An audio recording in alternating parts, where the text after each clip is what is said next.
4, 3, 2, 1, now. Timing. Might have to lift. You might have to lift the mask off your face slightly. 5 seconds.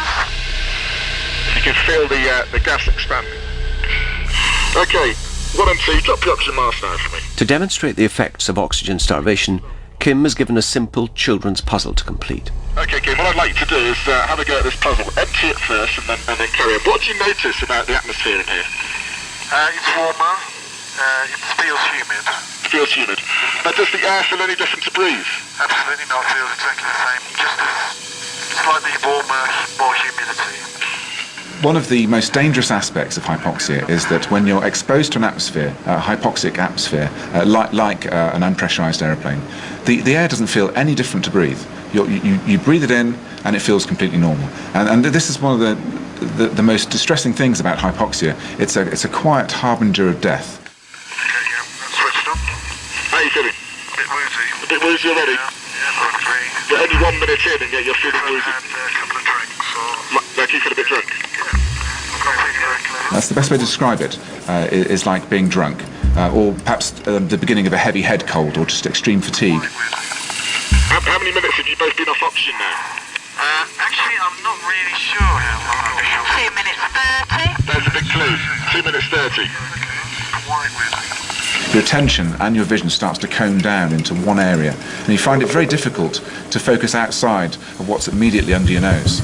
So I should imagine that if there was a lot going on, it'd be very difficult to prioritise tasks.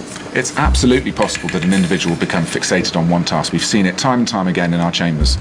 3 minutes into the test, and Kim is noticeably slowing down. Simple tasks are already beyond him. Wondering where the number 4 is? I can't find it. Number 2. Kim, how old are you?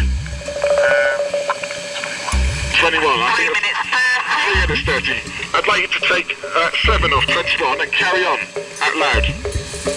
7 off 21. You can put some oxygen on, please. 14. Carry on.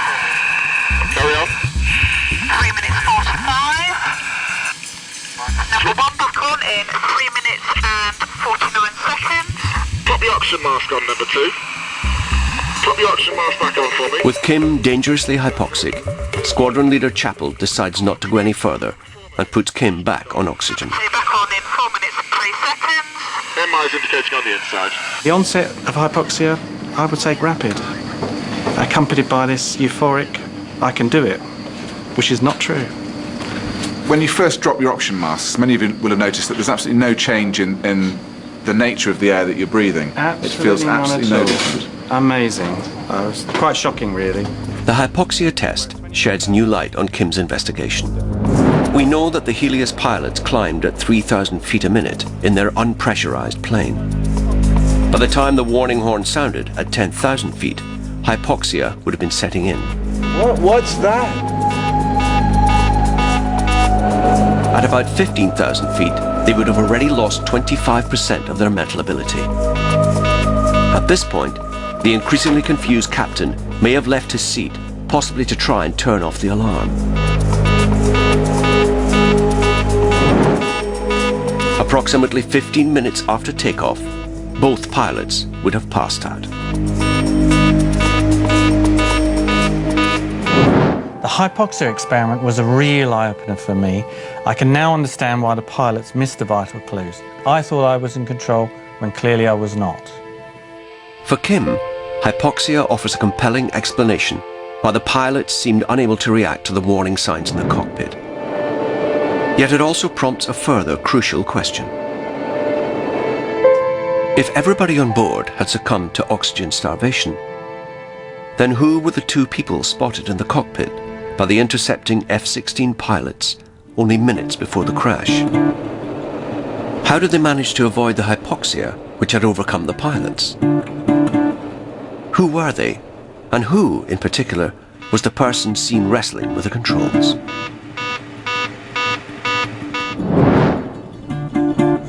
The crew list reveals one very strong candidate. The 25-year-old flight attendant, Andreas Prodromus. Since he was young, Andreas was always interested in planes. There were always planes in his room. When we were traveling, he was always trying to find out the model of the plane, and there were always photographs in his room. Andreas was a man obsessed with flying. Being a flight attendant was only the first step towards fulfilling his dream. He was training to be a pilot, but he was working as a steward. He was basically waiting for the day when he could finally put into practice what he was training for. Andreas had around 260 to 270 hours of flight time. At first, there was no hard evidence that the person in the cockpit really was Andreas. 3 bodies were removed from the wreckage of the cockpit. The co-pilot, Charalambos, was quickly identified. But the other 2 bodies were so badly damaged, it took several days to identify them. During the identification process, there were those who could be identified by their relatives. Then, there were those we could only identify using DNA methods. Blood samples found in the rudder controls were matched to Andreas's DNA.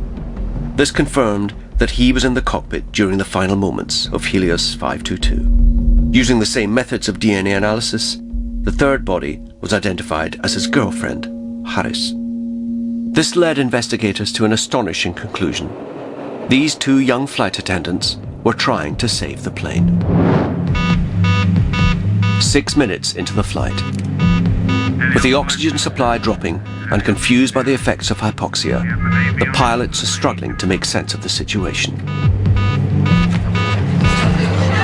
For flight attendants Andreas and Haris, the deployment of the oxygen masks is the first dreadful sign they have that something is seriously wrong.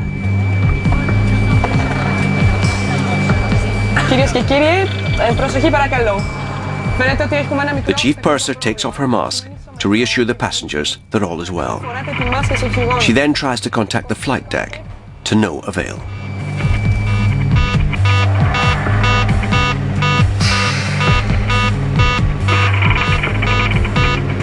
"15 minutes after the deployment of the masks, the oxygen runs out and slowly everyone succumbs.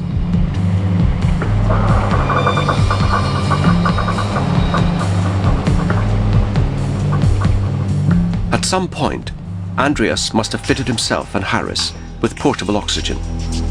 Andreas goes forward to investigate.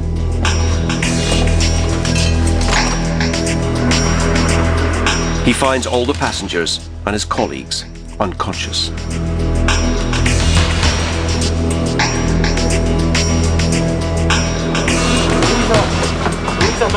But they are about to be confronted by a formidable barrier.